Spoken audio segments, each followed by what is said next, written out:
শিয়াদের আকিদা নিয়ে আমাদের সমাজে যে বিষয়গুলো প্রচলিত, শিয়া সম্পর্কে আমরা তেমন কিছু জানি না বলেই আমরা তাদের সঙ্গে যে চুক্তি ঐক্যবদ্ধ হওয়ার যে চেষ্টা করে থাকি, সেই বিষয়গুলো আমরা সামনে নিয়ে আসি যে মুসলিম আমরা সবাই, আমাদের ঐক্য গড়তে হবে। তো আমরা আসলে ইরানের প্রাথমিক যে ইতিহাসটা সেটা আমরা দেখলাম কিছুক্ষণ আগেই, এবং ইরান যে শিয়া মদতপুষ্ট একটা দেশ, এই শিয়ারা আসলে আসলো কোত্থেকে, এই বিষয়টা আমাদের দেখতে হবে। এটা আপনাদের কাছে একটা রিকোয়েস্টের মতো একটা ব্যাপার যে আপনারা অবশ্যই সেই যে শিয়া যে ধর্ম মতবাদ, এটা আসলে কোত্থেকে, এটা আপনাদেরকে একটু খুঁজে দেখতে হবে। এখানে বিশেষ কিছু ক্লু আছে, যেমন আবদুল্লাহ ইবনে সাবা একজন ইহুদি ছিল। সে মদিনায় মক্কায় গিয়েছিলই মুসলিমদের মধ্যে ভাঙ্গন ধরানোর জন্য। এই শিয়া মতবাদ দিয়েই, ইমামতের মতবাদ দিয়েই সে মুসলিমদের মধ্যে ভাঙ্গন তৈরি করে, এবং তাদের সঙ্গে একসঙ্গে হয়ে যারা বিদ্রোহী ছিল সবাই মিলে ওসমান রাদিয়াল্লাহু আনহুকে হত্যা করে।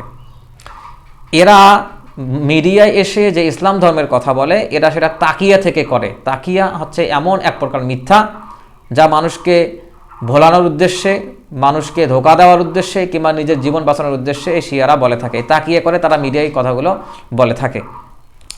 শিয়াদের ইতিহাসের মধ্যে অন্যতম ব্যক্তি যেমন হাসান সাব্বা আছেন, আবার যিনি শিয়া ধর্মের প্রবর্তক আবদুল্লাহ ইবনে সাবা, এই তাকিয়া, এই শব্দগুলো যদি আপনারা ইন্টারনেট সার্চ করে একটু দেখেন তাহলে বিষয়গুলো আপনাদের কাছে পরিষ্কার হয়ে যাবে। তো শিয়াদের এবং সুন্নিদের ঐক্য নিয়ে শিয়ারা আসলে আকীদাগত দিক থেকেই তারা নিজেরাই বিভক্ত হয়ে গেছে। যারা বিভক্ত হয়ে গেছে তাদের নিয়ে আবার ঐক্য কিভাবে সম্ভব হতে পারে? তো এই শিয়াদের সাথে ঐক্যের বিষয়ে যারা অনেক বেশি চেষ্টা করছেন, অনেক সময় দিচ্ছেন তাদের সঙ্গে, অনেকে এমন আছেন যে বছরের পর বছর বের করছেন, শিয়াদের বিশ্বাসগুলো ঠিক করে তাদের যুক্তির জবাব নিয়ে একটা ঐক্য করার চেষ্টা যারা করছেন, তাদের মধ্যে অন্যতম একজন ব্যক্তি হচ্ছেন মুস্তাফা আস-সিবাঈ রাহিমাহুল্লাহ। মুস্তাফা সিবাইয়ের কথা যারা প্রাচ্যবিদ্যা নিয়ে লেখাপড়া করেন তারা জানবেন না এমনটা হয় না। যারা উচ্চ পর্যায়ের কখনো লেখাপড়া করেছেন তারা অবশ্যই মুস্তাফা সিবাইয়ের কথা অবশ্যই শুনে থাকবেন। তো এই মুস্তাফা সিবাই তিনি এই যে শিয়া এবং সুন্নি উভয়ের পক্ষকার যে পারস্পরিক নৈকট্য, ভালোবাসা, ভ্রাতৃত্ব, সাহায্য সহযোগিতা, এরকম একটা পরিবেশ তৈরি করার একটা চেষ্টা সবসময় তিনি করছিলেন। তিনি কনফারেন্সের আয়োজনও করছিলেন যে আমরা বসি, আমাদের ভিতরে যে পার্থক্যগুলো আছে সেগুলো মুছে ফেলার একটা চেষ্টা করে থাকি। তিনি এই চেষ্টাটা সবসময় করছেন। তিনি বিভিন্ন রাজনৈতিক ব্যক্তিত্ব, ব্যবসায়ী, সাহিত্যিক, লেখকদের সঙ্গে সাক্ষাৎ করছেন। কিন্তু শেষ জীবন পর্যন্ত তিনি যে চেষ্টা করেছেন, সেই চেষ্টা সম্পর্কে তিনি লিখছেন যে যাদের সঙ্গে তিনি বসছেন তাদের সম্পর্কে তিনি লিখছেন যে, যেমন একজন লেখক সম্পর্কে তিনি বলছেন যে আব্দুল মহসিনের কথা ও লেখার মধ্যে আকাশ পাতাল পার্থক্য দেখে আমি হতবাক হয়ে পড়ি। আমাকে তখন এই সিদ্ধান্ত নিতে হয় যে এই অবস্থান তো সমঝোতার, ঘনিষ্ঠতার ও অতীতের তিক্ততা বলে নতুন দিগন্তের দিকে হাঁটার অবস্থান এমন নয়। শিয়া সুন্নি সমঝোতার লক্ষ্যে শিয়া আলিমরা সর্বোচ্চ এতটুকুই করেছে যে সম্মেলন ও কনফারেন্স সমূহে তারা মোটামুটি সৌজন্য দেখিয়ে গেছে, এবং তাদের সমঝোতার উদ্দেশ্য যেন এতটুকুই যে আহলে সুন্নাহ ওয়াল জামাত যেন শিয়া মাযহাবের ঘনিষ্ঠ হয়ে যায়, অর্থাৎ আমরা শিয়াদের সাথে ঘনিষ্ঠ হয়ে যাব, এটাই তাদের উদ্দেশ্য। তারা এই উদ্দেশ্যেই সভা, কনফারেন্স, মিটিংয়ে, সমাবেশে যোগ দিয়েছে। তাদের বিশ্বাস তারা শুদ্ধ করে নিবে, এই উদ্দেশ্যে কখনোই তারা আমাদের সঙ্গে বসতে চায় নাই। এটা হচ্ছে মুস্তাফা সিবাইয়ের অভিজ্ঞতা। তিনি এই অভিজ্ঞতাগুলো তার যে পুস্তক, তার যে চিঠিগুলো, এগুলোতে ব্যক্ত করছেন। এমনকি তিনি পরবর্তীতে ব্যক্ত করছেন যে সুন্নাহর পুরো ইতিহাস অথবা উম্মাহর কোনো ইলমি তাহকিক যদি তাদের দৃষ্টির অনুকূলে না যায়, তাহলে কোনো না কোনো শিয়া মুহাক্কিক বা সাধারণ আলিম এর বিরুদ্ধে লিখে যাবেই। তিনি এটা লিখছেন। পারস্পরিক সমঝোতার আওয়াজের আড়ালে তাদের উদ্দেশ্য সম্পূর্ণ ভিন্ন।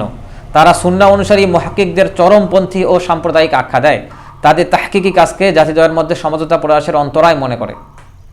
এবং তারা কি হয়, তারা এই যে সাহাবীদের কুৎসা চর্চার ক্ষেত্রে শুধু আবু হুরায়রাকে নিয়ে লেখা এই একটি গ্রন্থই নয়, বরং ইরাকে প্রতিনিয়ত এমন গ্রন্থ বাজারে আসছে যা কোনো আত্মমর্যাদাবান লোকের পক্ষে হজম করা সম্ভব নয়।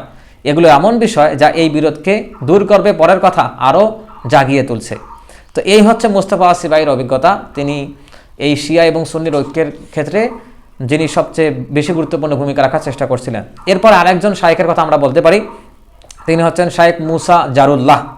তিনি রাশিয়ার একজন আলেম ছিলেন। তিনি রাশিয়ার যত মুসলিম ছিল, প্রায় 30 মিলিয়ন মুসলিম, এই সমস্ত মুসলিমদের তিনি একক কণ্ঠস্বর ছিলেন। সবার পক্ষ থেকে তিনি একাই কথা বলতেন। তিনি রাশিয়াতে যে কমিউনিজমের যে করাল গ্রাস ছিল এর বিপক্ষে সবসময় লড়ছেন। কিন্তু তিনি তার যে সুযোগ ছিল রাশিয়ার শাসন ক্ষমতায় যাওয়ার, এটা না করে তিনি হিজরত করছিলেন হিন্দুস্তান, হিজাজ, মিশর, ইরান চষে বেরিয়েছিলেন এবং মুসলিমদের ঐক্য করার একটা চেষ্টা করছিলেন। তো তিনি বলছিলেন যে আমি চাইলে রুশ সরকারের সেক্রেটারি জেনারেল হতে পারতাম, রাজনীতি মঞ্চ হতে পারতাম, রাজনীতির মঞ্চ থেকে প্রথম সারি নেতা হতে পারতাম, তবে এর জন্য আমাকে দিনকে আলবিদা জানাতে হতো। কিন্তু আমি তা করিনি। আমি দিনের মোকাবিলায় দুনিয়া ক্রয়ের সওদাবাজি করিনি। তো তিনি লিখছেন, তিনি এই শিয়াদের সঙ্গে দীর্ঘ সময় ব্যয় করছেন। দীর্ঘ সময় ব্যয় করে শিয়াদের এবং সুন্নিদের একটা ঐক্যবদ্ধ আসরে নিয়ে আসার একটা চেষ্টা করছেন। তো তিনি শেষ পর্যন্ত কি লিখছেন? তিনি লিখছেন যে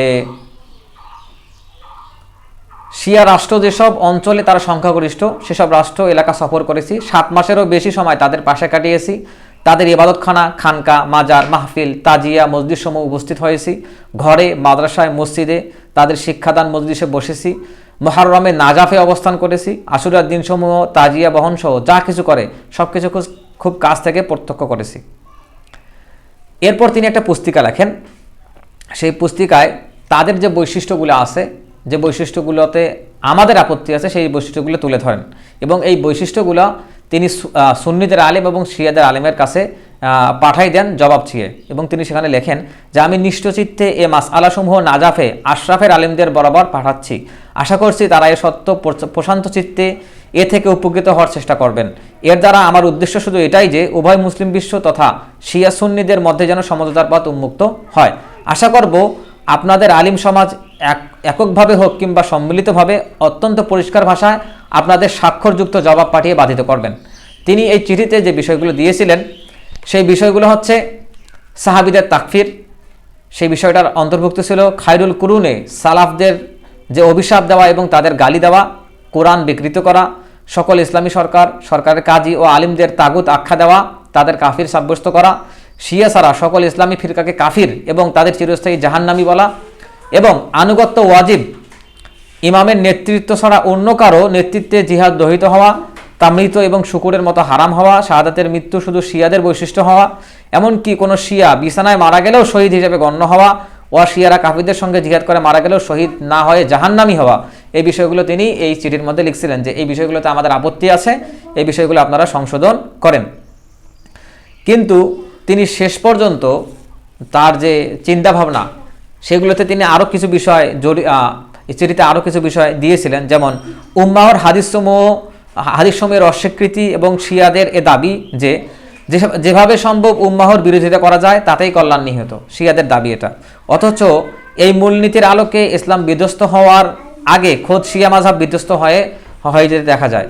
শিয়া মাযহাবের গ্রন্থাদির কিছু অধ্যায়ে তাদের ইমাম ও অনুসারীদের ফজিলত ও সংক্রান্ত আয়াত ও সূরার অস্তিত্বের কথা, কিছু অধ্যায়ে আবু বকর, ওমর সহ তাদের অনুসারীদের কাফির আখ্যা দেওয়ার কথা বিদ্যমান। এমনকি তাকিয়া নিয়ে শিয়াদের বাড়াবাড়িপূর্ণ আকিদা। আবার আয়েশা রাদিয়াল্লাহু আনহাকে রাসূলুল্লাহ সাল্লাল্লাহু আলাইহি ওয়াসাল্লাম তালাক দিয়েছিলেন, কিন্তু উম্মাহাতুল মুমিনিনদের তালাকের বাইরে, এই বিষয়ে তিনি লিখেছেন। এরপর লিখেছেন অদৃশ্য ইমাম যখন আবির্ভূত হবেন তখন তিনি মা ফাতিমাতুজ জাহরার পক্ষ থেকে আয়েশার উপর দ্বন্দ্ববিধি প্রয়োগ করবেন। অদৃশ্য ইমাম আত্মপ্রকাশের পর পৃথিবীর সকল মসজিদ তিনি গুড়িয়ে দিবেন। তো এই বিষয়গুলো তিনি শিয়া মতবাদে যে এই বিষয়গুলো প্রতিষ্ঠিত, এই বিষয়গুলো তিনি উল্লেখ করে তাদের কাছে চিঠি দিয়েছিলেন যে এগুলোর আমরা জবাব চাই। এবং শিয়াদের কাছ থেকে তার কাছ থেকে কোনো জবাব আসে নাই, বরং শিয়াদের কাছ থেকে তাদের কাছ থেকে যে তিনি সার কথা পাইছিলেন সেটা পরে উল্লেখ করেন যে অতএব হে আমার শ্রদ্ধাবাদন শিয়া আকিদার আলিমরা, যাদের কাছ থেকে তিনি এই প্রশ্নগুলোর জবাব পান নাই, তাদের উদ্দেশ্যে তিনি লিখতেছেন অনুগ্রহপূর্বক আপনারা আমাদের এগুলোর সন্তোষজনক জবাব দিন, যাতে উম্মতে মুসলিমা এক প্ল্যাটফর্মে একত্রিত হতে পারে, সবাই আল্লাহ সুস্পষ্ট কিতাবে ঐক্যবদ্ধ হতে সক্ষম হয়। আসুন দেখে নেই এসব মাসআলা যেগুলোর মধ্যে আল্লাহর ফরমান ফাসআলু আহলা যিকরি ইন কুনতুম লা তা'লামুন, তোমরা যদি না জানো তবে জ্ঞানীদের জিজ্ঞাসা করো, তার উপর আমল করি।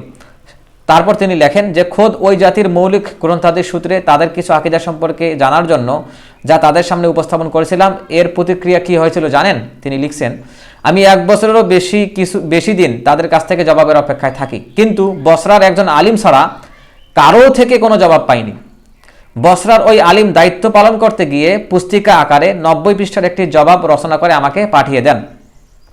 এসবের জবাবের ধরন ছিল প্রথম যুগের মুসলিমদের ওপর সাহাবী এবং অন্যান্য যারা মুসলিম ছিল তিনি যেসব অভিশাপ ও গালিপূর্ণ শব্দ ব্যবহার করেছেন, অর্থাৎ ওই আলেম, শিয়া আলেম, তিনি এই শায়েখ জারুল্লাহর, মুসা জারুল্লাহর চিঠির জবাবে 90 পৃষ্ঠার একটা রচনা তিনি পাঠিয়ে দেন। সেখানে তিনি কি লেখেন?